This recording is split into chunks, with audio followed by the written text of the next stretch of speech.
పాలస్తీనా ప్రత్యేక దేశాన్ని ముస్లిం దేశాలన్నీ గుర్తిస్తాయా? లేదు. అదే గుర్తించుంటే ఎప్పుడో నడిచేది కదా. కాకపోతే అలాగని పాలస్తీనాని ఇజ్రాయెల్ ఆక్రమించుకోవాలడానికి మాత్రం అంగీకరించవు. కానీ దాన్ని దేశంగా గుర్తించేటటువంటి విషయంలో కూడా వెనకాడుతుంటాయి. ఎందుకంటే దాన్ని దేశంగా గుర్తిస్తే దానికి వీసాలు పాస్పోర్ట్లు ఇస్తే వాళ్ళందరూ వచ్చి తమ దేశాల్లో ఉంటారన్నట్టు ముస్లిం దేశాల ఫీలింగ్. అందుకే చేయరనమాట. ఇప్పుడు పాలస్తీనాకి సంబంధించి మరొక వైపున అక్కడ జరిగే అరాచకం అంతా వాళ్ళకి తెలుసు.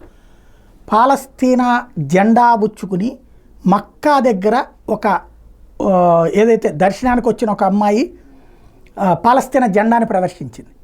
వెంటనే సీసీటీవీలో చూసినటువంటి సెక్యూరిటీ పరిగెత్తుకొచ్చి ఆమెను అరెస్ట్ చేసింది. ఇంతకుముందే చెప్పారు, మక్కా పవిత్ర పుణ్యక్షేత్రం, అక్కడికి రావాలి, ప్రార్థించుకోవాలి, వెళ్ళిపోవాలి. మీ దేశాలలో ఉద్యమాల వాతావరణాన్ని ఇక్కడికి తీసుకొచ్చి చెడగొట్టద్దు అని చెప్పి గతంలోనే ప్రకటించిన సౌదీ అరేబియా ప్రభుత్వం తేడా వస్తే ఎవరిని వదిలిపెట్టట్లేదు, అరెస్టులు చేసి జైల్లో పెడుతోంది.